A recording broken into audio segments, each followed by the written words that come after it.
Permezz ta' vot l-4 filgħaxija ħin ta' Malta, il-Kunsill tas-Sigurtà tal-Ġnus Magħquda adotta riżoluzzjoni li tresqiet minn pajjiżna kmieni fil-ġurnata b'enfasi biex jiġu protetti l-innoċenti partikolarment it-tfal li huma involuti fil-konflitt fil-Lvant Nofsani. Fil-fatt din ir-riżoluzzjoni ġiet adottata b'vot b'saħħtu ferm kif kienu 12 mill-15 membru ta' dan il-Kunsill li votaw favurija waqt li t-tlieta l-oħrajn astjenew.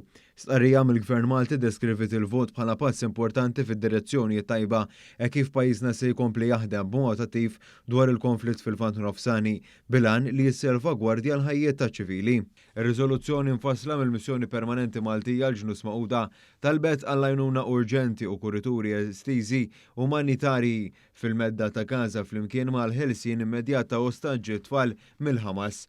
Waqt li waslu din l-aħbar fuq il-medja soċjali rispettivi tagħhom, il-Prim Ministru Robert Abela u l-Ministru għall-Affarijiet Barranin u Ewropej Ian Burge qalu li l-impenn Malti kien igwidat mill-ħtieġa li jkun hemm riżoluzzjoni umanitarja bħala parti mid-determinazzjoni ta' pajjiżna li jibqa' jaħdem favur il-paċi. Il-Ministru Burge ringrazzja lil Vanessa Fraser, rappreżentanta permanenti għal Malta fil-Ġnus Magħquda u l-istaff tagħha fi New York. Bħala membru mhux permanenti fil-Kunsill tas-Sigurtà tal-Ġnus Magħquda, Malta resqet din ir-riżoluzzjoni l-4 fejn ġew riaffermati l-prinċipji u l-għanijiet tal-Organizzazzjoni Internazzjonali u li l-partijiet kollha fil-konflitt li beda aktar minn xahar ilu jirrispettaw l-obbligi tagħhom kif stabiliti mill-liġijiet internazzjonali.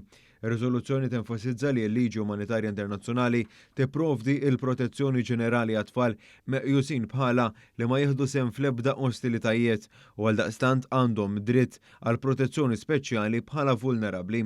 Ir-riżoluzzjoni wriet tħassib serju għal fatt li l-kriżi umanitarja fil-medda ta' Gaza qed tħalli effetti sproporzjonati fuq it-tfal waqt li rriġettat iċ-ċaqliq sforzat ta' persuni ċivili inkluż tfal.